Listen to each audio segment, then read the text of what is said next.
I know what you're thinking. You're probably thinking I'm some kind of hero or warrior or chosen one, right? But I'm not.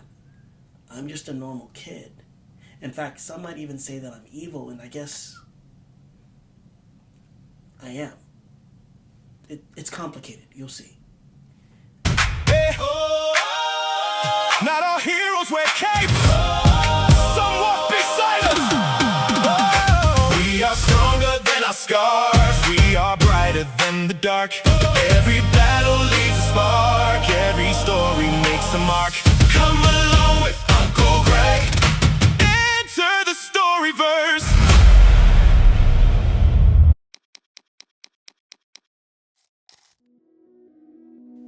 Today I talk with actor, teacher, Comic-Con panel creator, playwright, the award-winning author of the Kalib Andrews Chronicles, and my friend, John Wells III. John opens up about his journey to discover his own identity and how he has become an advocate, creating spaces for others to feel seen and valued.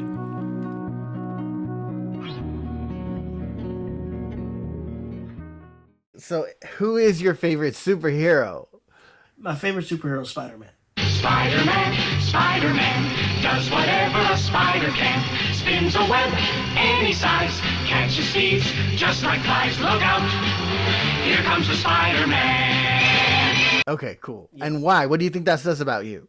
I've always loved Spider-Man. It was my first comic book that I ever got. Spider-Man was my first comic book. But I think I love Spider-Man for a different reason. One, I love that he's intelligent. He's very smart, and I do gravitate towards our thinkers. Ravenclaw, if anybody asks. You're clever indeed. You have the ability to reflect clearly on that which puzzles others. And you've a ready mind, quick to learn. Perhaps you belong in Ravenclaw. Okay. So I'm a Ravenclaw too. Are you a Ravenclaw? Yeah. I love that. I can see that. I think I like Spider-Man because he's witty. Is this tech support? I forgot my password. Spider-Man! And I thought the IT guys at my last job were rude. I think that's the thing that sold me on him. I think I try to be witty. I think I wish I was more witty. But I've always kind of zeroed in on that. The way that he taunts his antagonist, and he always has something funny to say. You're still just an ignorant child. True, but that's part of my charm, isn't it? It's the same reason why I like the Flash in the other universe, in DC universe, because he's witty and they've always got something to say, and I am someone that does always have something to say. So I love that too. Well, and when you use your words for your life, I mean, as an author, as a teacher, yeah, as a speaker. You got to be a little bit witty. Gotta be. Sarcasm is my love language. Now, what superpower would you want? Similar to what you want. I want. It's not just telekinesis. I want all of the telepowers. I want all of the things that I can do with my mind. I want the power of the Phoenix.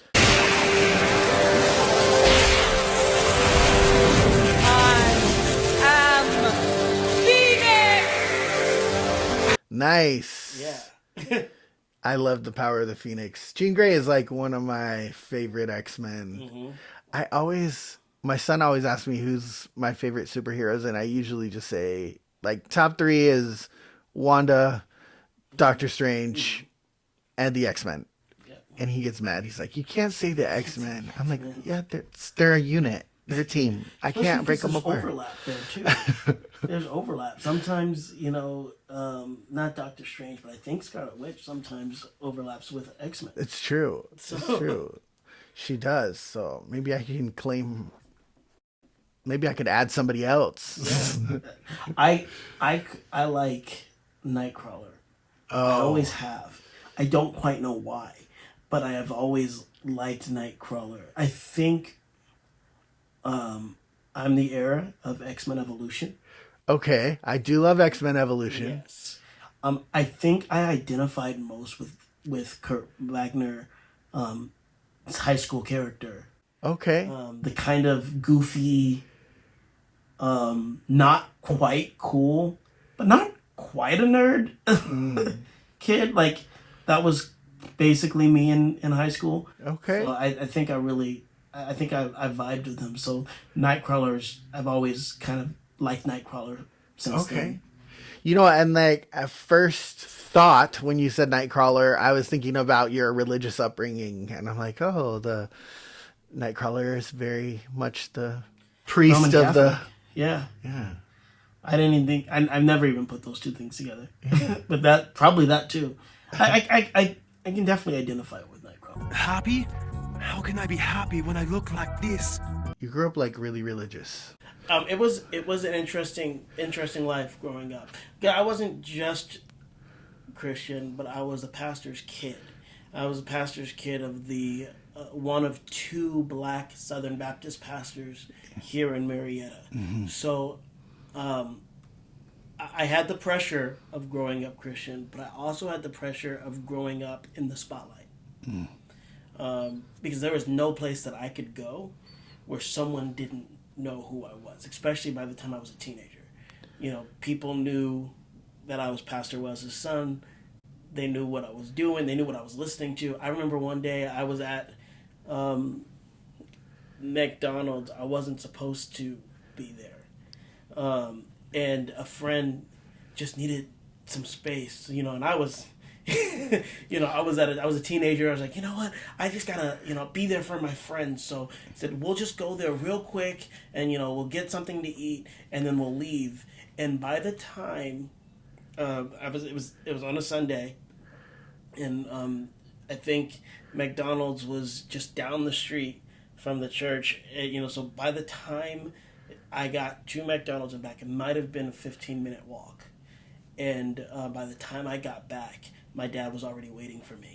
Oh, it was already broadcast. Already broadcast. So it was an interesting life coming up, and but I survived. You did, and you're thriving. Yeah, absolutely, absolutely. So it was fun. It was definitely interesting because when I left Marietta, I didn't just leave Marietta when I turned 18. I left the country. I left the country. I went to Costa Rica. Okay. And I did not really want to come back. Wow. So Costa Rica, that was a big difference. It was a big difference.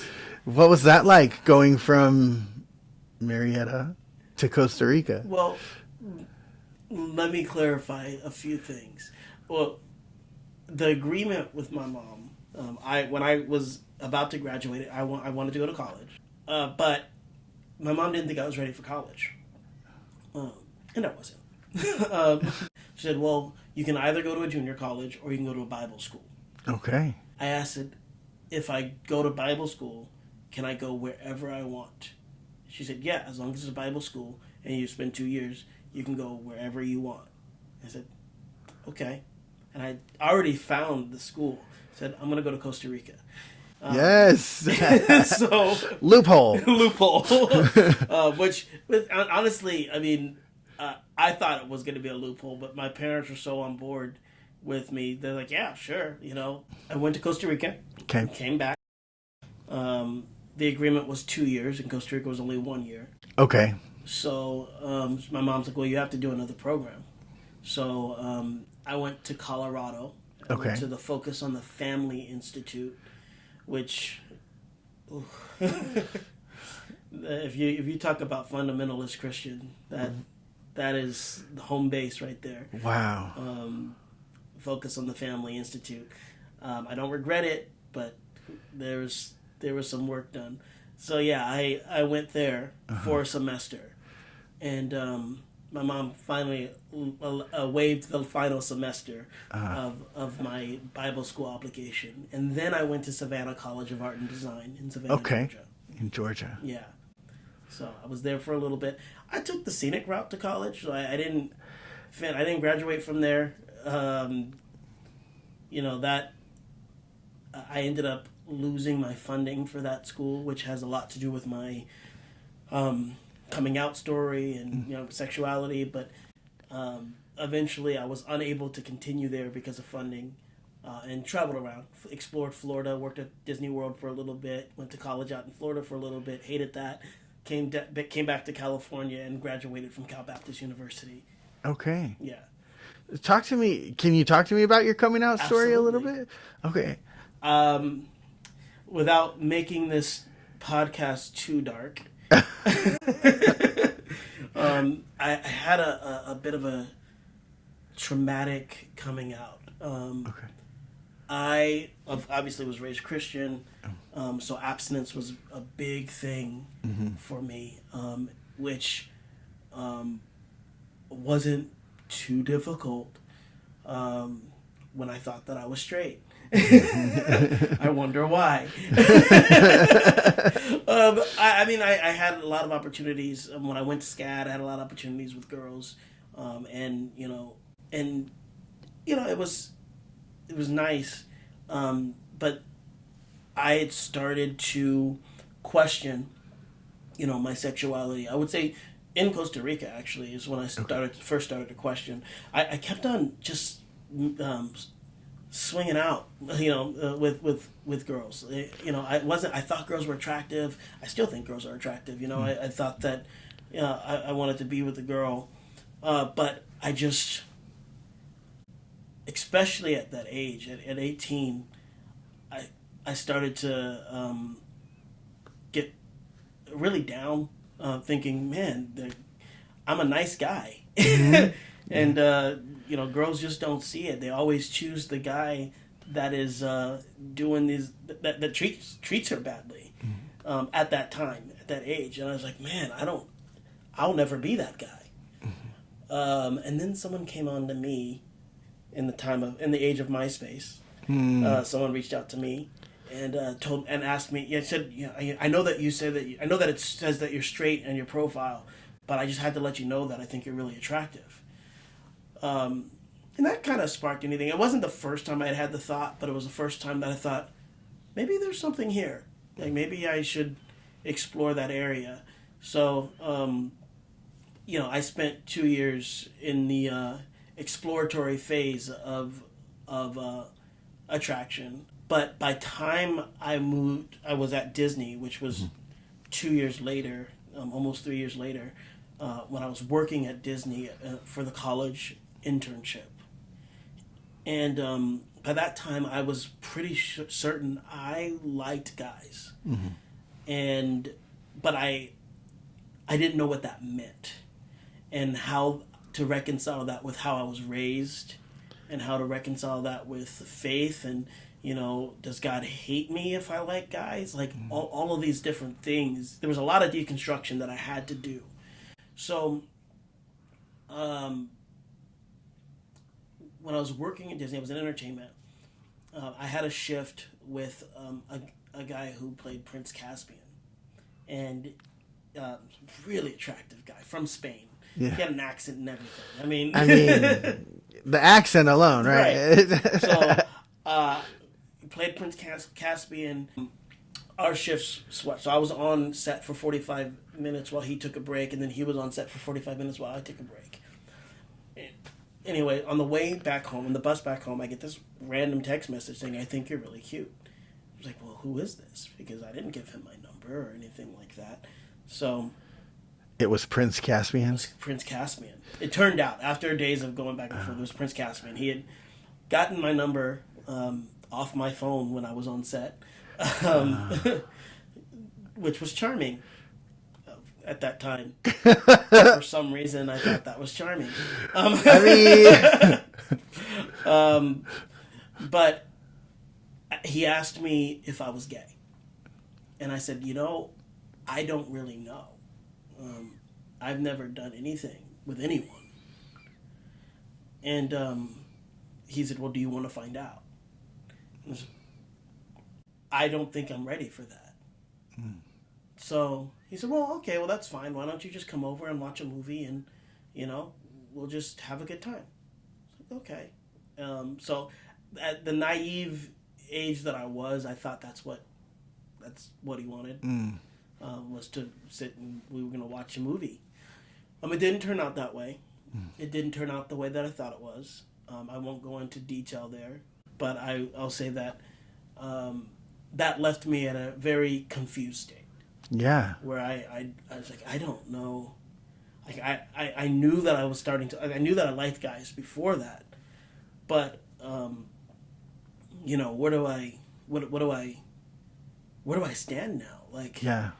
I just a week before was had an opportunity with a girl, and I didn't take it because abstinence, and that's what that's what I'm supposed to believe. Yeah. So I was really really confused, and it was not even a week later, a friend of mine, one of my childhood friends, who happened to be the daughter of the youth pastor at my church, called me to tell me that she was pregnant.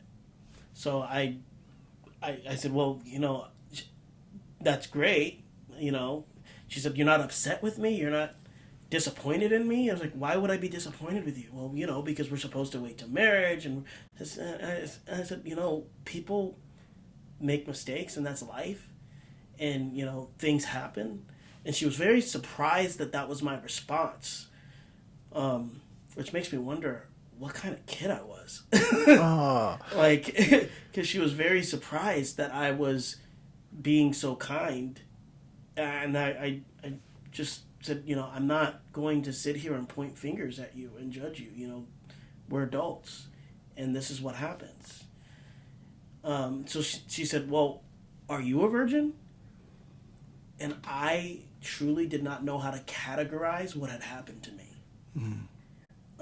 So I paused because it was so fresh. This was like a week later. And so she was like, well, oh, so you're not? I was like, no, I mean, I guess I'm not. And she's like, well, who was she? Still trying to process, like, what? I don't know. Like, what do I say? She's like, well, it was a she, wasn't she? She's like, it wasn't. And I think I made a decision at that point. I just took a deep breath and I said, no, I'm bi. I'm bi. And I don't remember much of the conversation after that. I don't remember anything. I remember making that decision. I remember taking the deep breath. I remember that I was still trying to work through all of the different complex emotions that I had surrounding that. And then that conversation ended, and I finished my college program at Disney, and I went back to SCAD. And I would say from the moment of that conversation to the moment I got back to SCAD, I think it might have been 3 months. I get a text message from my dad saying, I just heard some very disappointing news. We need to talk. So it had made its circuit. I don't know how many people it got to. I don't know. But it got back to my dad that I was gay. And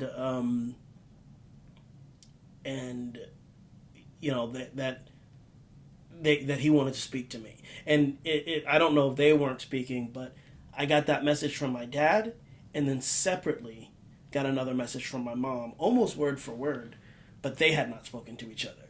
Oh. So it had just gotten around. Wow. Yeah. And then from there, they wanted me to come home. So they said, we don't want to continue funding your art school, and we want you to come home. And I said, no, I'm not going to come home. This is where I want to be. And they said, well, we're not going to continue paying for it. I wasn't 25 yet, so I couldn't get financial aid under my own name. And so they pulled the funding. The school would not really give me any other scholarships or anything like that. So I ended up having to drop out of SCAD, and I went back to work at Disney for another year. Wow, in the middle of you really just trying to figure out who you are, you weren't really given the space to do that. No, it would take me 10 years. It would take me 10 years to truly unravel and untangle all of the things that happened before I can actually say, yeah, this is who I am. That would come much later. But no, I was not given that space during that time. That seems very difficult. Yeah. Confusing. So it's very confusing. Yeah. So what chapter of your story do you think you're in right now? Gosh, I think I am in. If I were writing my book, I would name the title "Not Just Surviving." The whole the mantra "Thriving, Not Surviving." I would name it "Not Just Surviving," because I've overcome a lot of hurdles, and I feel I'm in a place in my life where I am established. I'm established in myself. I have a good idea of who I am. We're always learning. We're always growing. So there's more to learn and more to grow, and I'm still seeing things like, oh, I don't think I've completely grown there, or I don't think I've completely healed there. So every once in a while I'll touch something like, oh, that's a little sore. But I feel like I am confident in myself. I feel like I'm doing the things that I'm supposed to be doing, both artistically, literally. I'm writing. I've got some books out. Just wrote a play. Excited about that. Educationally, I'm teaching, completing my master's program. So I have had to go through a lot to get to where I'm at right now, but I feel good. I feel like I'm in a good place, and I feel like I'm,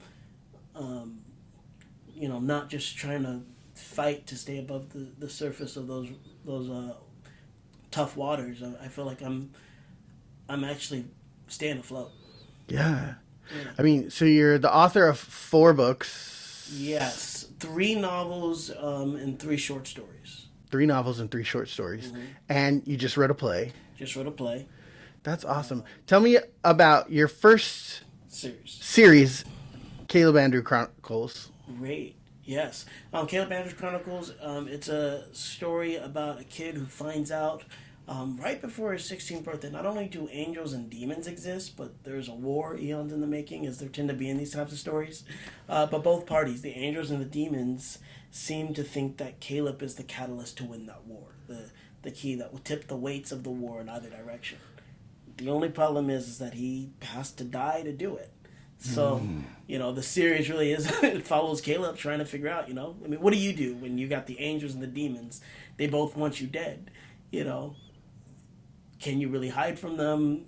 So Kalib is on this journey trying to figure out not just what does he do, but who he will become, and is he destined to become one thing or the other? And I've read 2 out of the 3 so far. But interesting, though, like listening to your story, very much your main character is trying to figure out who he is and who he wants to be. Yep. And it feels like that was a big part of your life. 100%. It's funny because I didn't realize that until the books were out.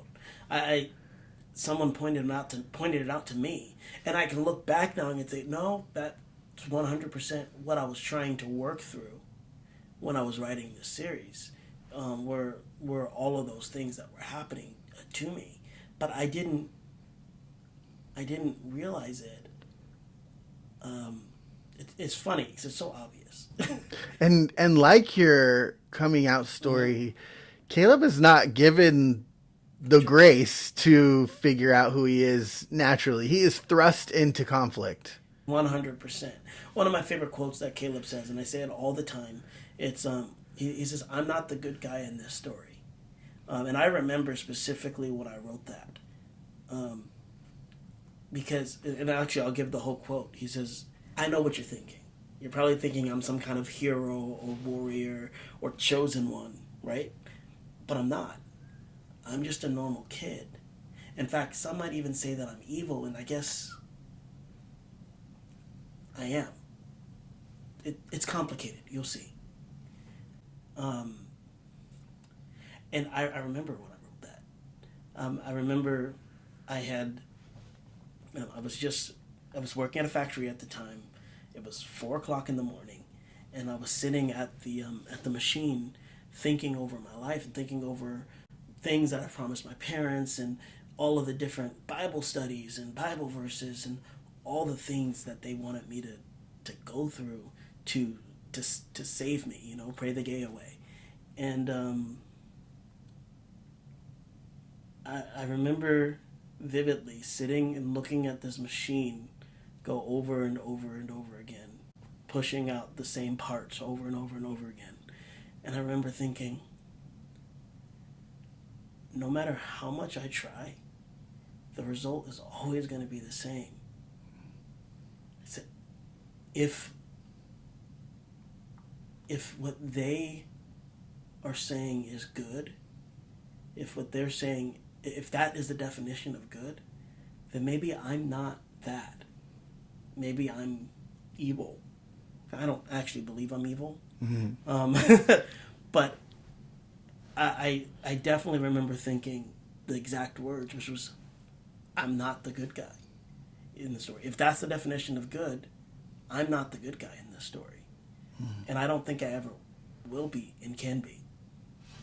So, yeah, you're right. It is, Kalib did become very autobiographical, and I didn't realize it. And I actually realized even in my current writings, there's a theme of otherness, a theme of trying to become, of defying what is considered norm. Who gets to decide who you are? Who gets to decide what they call you? Who gets to decide who you become? But I think that that's really important, and something that I've noticed in both novels, mm-hmm. right, is that it also goes to discovering and learning about others, mm-hmm. people who are different than you, mm-hmm. or beings who are mm-hmm. different than you, because they have a story. Yeah. They have a reason for what they're doing. 100%. Right? There's a story behind every person. Mm-hmm. And in learning that and in valuing that, there's, without trying to give away anything, but in learning and in valuing other people's stories, it helps everyone grow. Mm-hmm. I agree with you on that. And I feel like it helps all of your characters grow. Yeah. Yeah. That's one of the things that I like about the series, and we're not done with the series. We still have 4 more books to come. Ooh, all right. Yeah. And each book, it's not just Kalib's story. Kalib is the main character, and it's through his point of view, but it's not just his story. Every single person has something to go through, and every single person grows through it and, learns from it, and how they evolve and build connections and build bonds with one another. It's, unique and special. What would you say to someone who's just starting out their story? I would say, keep going. And that sounds so generic and so cliche. But at the end of the day, all we can do is take one step at a time. Don't try to live 5 years in the future. Figure out where you are right now and put one foot down and then the next. You're going to get to where you need to be. I often don't realize where I've arrived until I've been there for a while. So I'm kind of oblivious in that sense. Hey, you're just enjoying the scenery, and then you're like, oh, I'm here. Yeah. I would say for me, the big defining moments when I started doing book tours. And I funded my own book tour based off of book sales. And that was something that was a huge achievement. But it was also a thing that was a defining moment for me, because I would show up at a school and kids would say, writing is solitary, right? Especially when you're independently published and you're doing your own marketing. You're not really getting you don't know, you're not getting any feedback. Mm-hmm. You don't know how many people have read your book. or things like that. So when I would show up to a school, and there'd be kids whispering down the hall, John Wells is here, John Wells is here, John Wells is here. Kids coming up and said, I read your book. Can you sign mine? And then that was crazy for me. Well, the next week I went to the UK, and I had people saying, I had a kid come up to me and said, in the UK, my dad is reading your book and he won't let me read it yet until he finishes. That's great. I said, well, I hope that's a good thing. He says, no, he likes it. That's the reason why he won't let me read it. You're like, well, you go buy another copy. Right. So it was surreal to have people come up to me and say that they've read the book. It was even more surreal to have people come up to me and say, like parents say, thank you. My son finished reading Percy Jackson, and he asked me, Mom, are there characters like Percy that look like me? And, to hear a mom say, like with tears in her eyes, thank you for writing this story with a black protagonist, with someone who my kid can identify with. It brought tears to my eyes, because that's why I wanted to write. Well, I wanted to write characters that people saw themselves in. What do you think is your real life superpower? My real life superpower. All right, I'm ready for this one. My real life superpower, and I do hope you ask which superpower I want to have. I will ask that. My real life superpower is actually bringing people together. I'm very good at acknowledging people's strengths and bringing them together for a joint cause. I've done it several times, and I think that I'm really good at that. And that's actually where we met. Was at WonderCon. Yeah. You were on a panel about diversity in fantasy. And let's talk about that for a second. The panel itself has grown. Yeah. Where people look for... I mentioned it last year or earlier this year at an event. Yeah, it was earlier this year at an event. And they asked me, like, what do I do? I said, well, yeah, I founded the diversity and fantasy panel at Comic-Con. She goes, the big one? I was like, is there another one that's bigger? I didn't realize she was talking about me, because she said the big one. I was like, what do you mean the big one? It's just a small little panel that I started. But yeah, it's grown and people know what it is. I think it is a need. I think the need, the fact that I had that parent reach out to me from London. She's not the only one that's come up and said thank you. I think that it is a need. I'm grateful that we live in a time where diversity in all stories is growing. I'm fortunate that we now live in a time where I can turn on the TV and see almost every ethnicity represented. But that doesn't mean that it's time for growth to stop.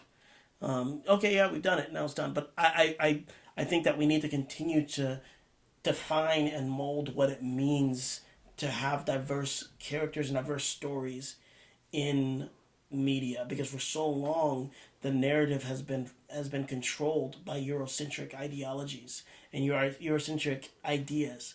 So now we have to redefine what it means. What does fantasy mean?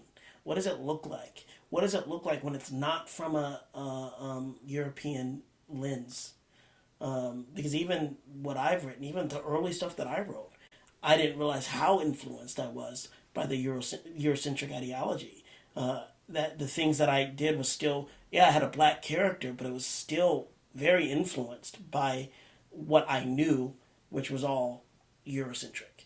But now, as I've expanded my understanding of different mythologies and different worldviews and different perspectives, I'm able to look at it and think, wow, well, what if, we changed this? Or what if fantasy looked more like this? What if my world resembled more of the Yoruba people, or the Aztec people, or we talked about the Polynesian gods in the past. So like, what if my world looked more like that?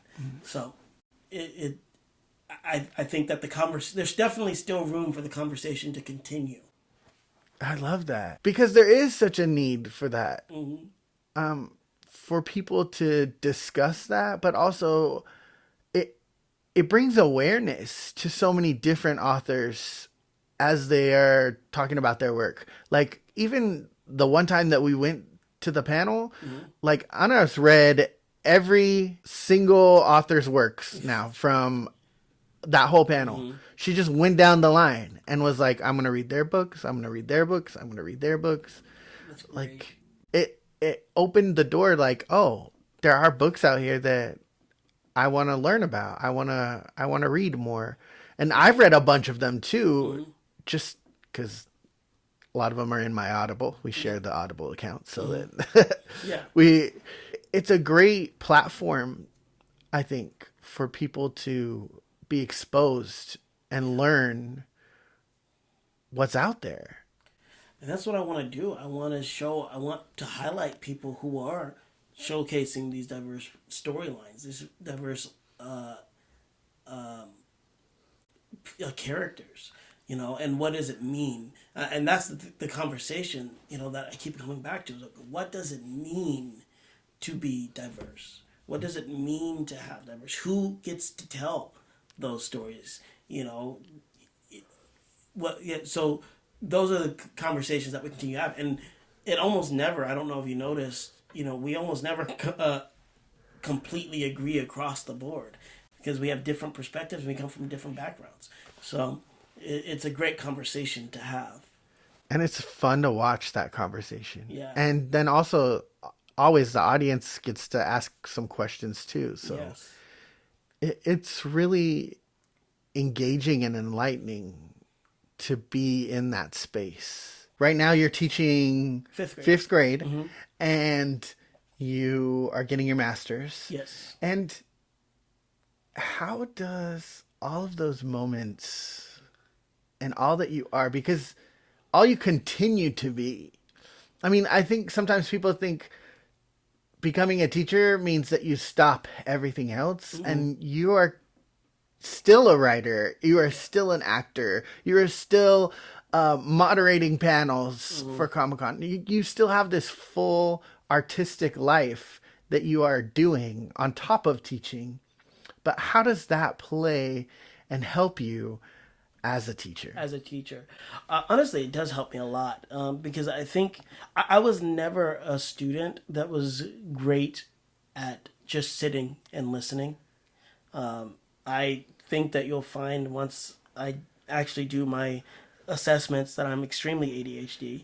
And so sitting and listening was never my thing. But because of my arts background, I don't teach that way. I teach in a way that's very project-based, very much so let's get up and do this. Let's get up and figure out. You're having problems with math? Okay, well, let's become the numbers. Yes. Which is, it sounds funny, but actually they were figuring out fractions and conversions from fractions to improper fractions and things like that. And see, I teach high school, and right now that's a foreign language. You would have to have me become the number. Trust me, that's the only reason why I was able to do it, was because I had to figure out how can I learn this for myself to be able to teach it. And we did Squid Games. Nice. We did Squid Games. It was like, okay, I played the music, the da-da-da-da-da-da, da-da-da-da-da-da. They had to figure out the amount of people they had to get into their group to make the fraction that was on the wall. I love that. They probably love that too. Oh yeah, they loved playing those kind of games, and it really helped click for those people. But it's thinking outside of the box. How can we do this? I learn by doing. I'm a kinesthetic learner, so I'm not going to try to make you learn theory simply by reading. If we're having problems learning something, let's find a way to get it up on our feet so that we can figure those things out. And so I mean, it's a performance. Every day in class is a performance. They're learning different ways that they can express themselves. It's taking all of those skills and passing on love, knowledge, and all of that energy to the next generation. I think you said in an earlier podcast, if you can just get one person to think critically, you wanted to get people to think about those things. And that's the same goal that I have, is that I just want I want these kids to be able to think outside of the box. Wherever you land, as long as you've fully evaluated what, every angle that you can think about this. You get stuck on one thing in life. You get stuck on one thing. What other way can you approach this? What else can we do to get to your goal? And so many people are stuck inside their own box. But that theme, that learning about other people, opening your mind, your heart, learning about their story, exposing yourself to them, that's prevalent in your novels and in your life, helps you to be a better human. Yeah. And it makes life more fun. 100%. 100%. Life's boring when you have to follow the status quo. All of the things that we talked about today are lessons for people. But if you could choose one lesson for someone that was listening today to take from your story, what lesson would you want them to take? It's okay to screw up.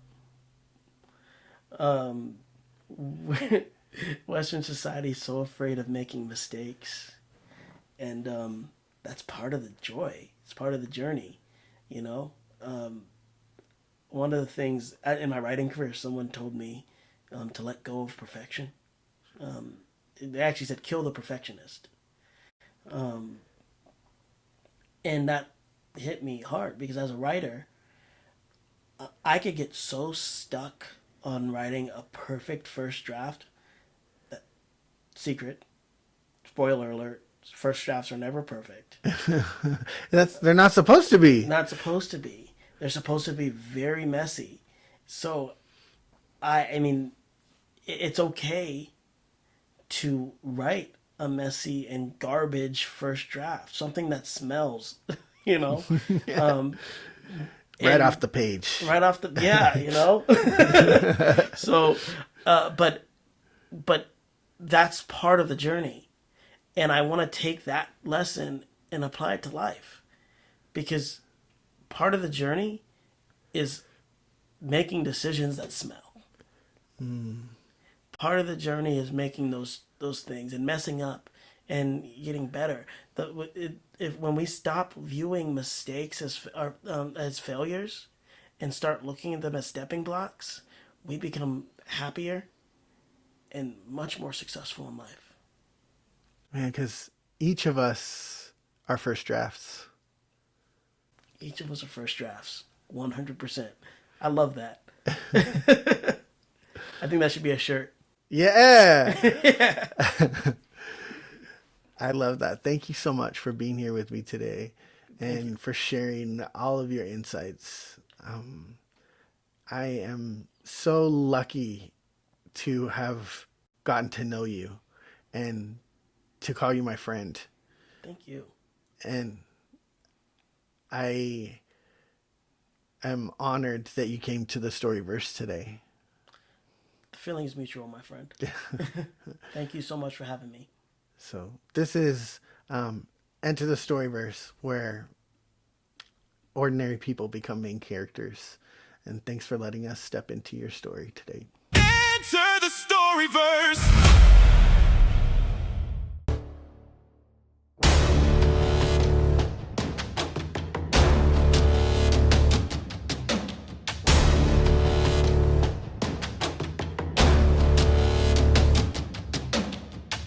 Okay, I know what you're thinking. A stranger comes into town, does some weird ritual, and a hero is born. Let me set something straight. Full disclosure, I'm not going to be the good guy in this story. You should know that before you get the wrong idea.